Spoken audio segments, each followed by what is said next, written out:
Magandang araw po, welcome po sa aking channel, Love9 TV. Patalasasan po, meron po ba kayong mga properties na napapabayaan or non-performing assets? Plan nyo ibenta, pero wala kayong oras sa pagbenta nito. Kung ito'y pagkakatiwala nyo po sa amin, tawag lang po kayo sa aking numero, usap po tayo, gawin ko po ng video for free. Yes, libre po, wala po kayong babayaran. Tutulungan pa namin kayong mabenta ang inyong property. Kami na po bala sa marketing, sa boosting or paid ads, even sa tripping. Hindi na po kayo mapapagod sa pag-entertain ng mga buyers. Kami na po bala sa lahat. Tawag lang po kayo. Nandito po tayo ngayon sa Southwoods kung saan meron po tayong bagong video presentation. Isang residential property na may lot area na 181 square meters. At ang floor area po nito ay 181 square meters. Ito po'y titulado, buhay po ang may-ari. Kaya wala po kayong maging problema sa documentation o sa transfer ng title. Ito po'y fully furnished at well-maintained. Kaya ito po'y ready for occupancy. Samahan niyo po ako, pasok po tayo. So dito po yung receiving area at dito naman po yung covered carport na naka-tiled flooring. At kakasya po ang isang SUV. Then yan po yung main gate. So mula po dito sa garahe, ito po ulit yung receiving area na kung saan naka-polycarbonate po ang roofing. Then meron din pong mga split type aircon. Ito pong sliding glass windows ay may security grill. Lipat po tayo dito sa main door na kung saan ito ay naka-solid wood at may glass panel. Samahan niyo po ako, pasok po tayo. Ito po yung living area o salas. Naka-wood parquet po ang flooring, then meron pong chandelier. May sofa set, TV, aircon, wooden shelf. Then hindi lang po kasama yung mga personal stuff ni owner, pati mga collections niya. So mula po dito sa living area, ito naman po yung dining area na may dining set. Then meron pong vanity mirror na kapis design. At meron pong sliding door glass in between itong dining at kitchen. Ito naman po yung access door na papunta naman dito sa garahe na may aluminum screen door. Then yan po yung main gate at pedestrian gate. Na dun po tayo pumasok kanina. So check po natin dito sa kitchen. Meron pong kitchen countertop, gas range, range hood, then kitchen drawer and cabinet, may oven, may pantry, naka-tile flooring na rin po ito, at maayos naman ang pintura ng ceiling at wall. Mula po dito sa kusina, check po natin itong isang kwarto dito. Na kung saan malaki naman po ang espasyo. Then meron po itong access papunta naman sa service area. At may sariling toilet and bath. At maayos naman po ang toilet fixtures nito. Then ito po yung naka-tile bathroom wall. At may overhead shower. So mula po dito sa toilet and bath ng unang kwarto, lipat po tayo dito sa may access door na kung saan ito naman po yung service area. Dito po sa service area ay malaki naman ang espasyo, then covered na rin po ang kalahati nito.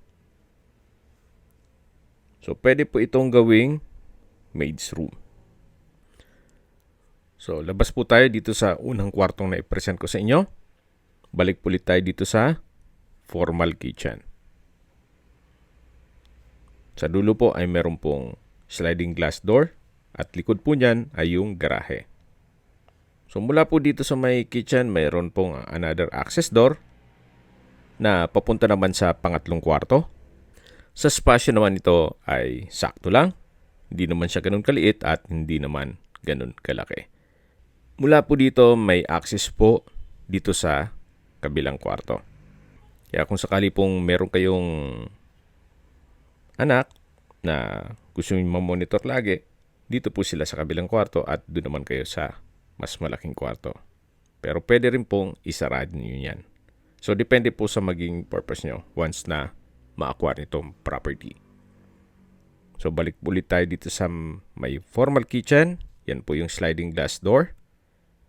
At dito naman po yung dining area. At matatawag natin yung living area. Diyan po sa likod nitong sofa ay meron pong lanay. Mamaya po check natin yan. So ito po yung kabilang kwarto.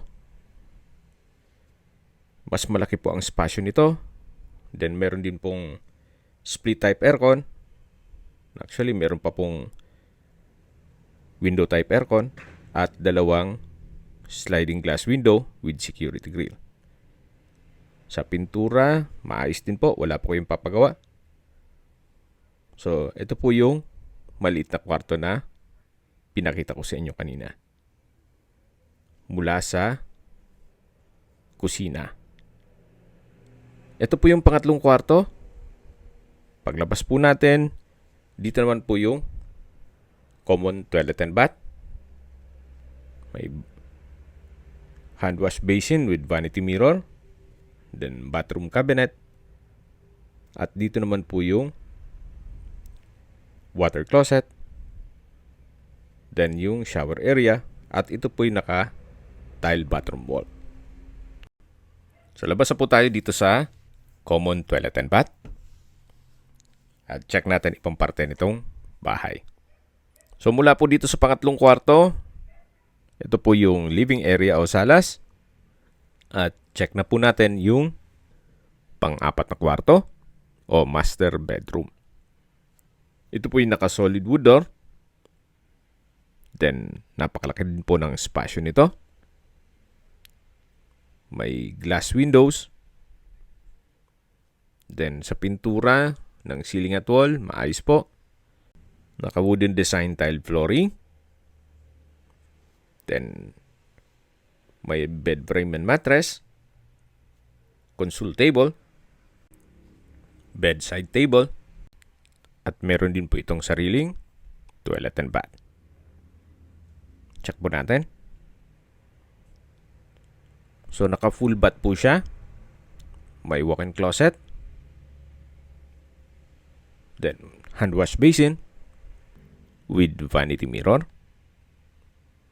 Then, dito naman po yung sliding glass door o enclosure.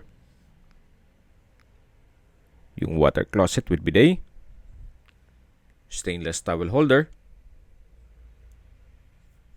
Then meron pong hot shower set. From floor to ceiling po ang tile bathroom wall. So ito po yung banyo o full bath ng master bedroom. Balik po ulit tayo dito sa may living area. Then sa dulo naman yung dining at kitchen. So, ito po yung tinutukoy ko na lanay na kung saan meron pong aluminum screen door at may ilang mga ornamental plants at Chinese bamboo dito sa may perimeter fence. So, paikot na po yan hanggang dun sa service area. At doon sa kwarto na na-present ko sa inyo kanina. So, napakalaki pa po ng espasyo dito. At meron din po palang dirty kitchen. Okay, sa distance, location at travel time portion na po tayo. Napakaganda po ng lokasyon nitong property gawa ng wala pa pong isang oras nasa Manila na kayo. At hindi lang doon, napakalapit lang nito sa Southwoods.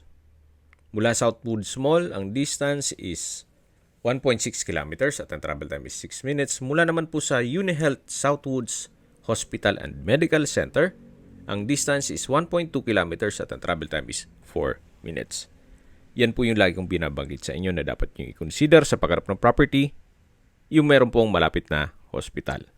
Hindi ko naman po sinasabing sakitin kayo. Yan naman po for emergency purpose lang naman.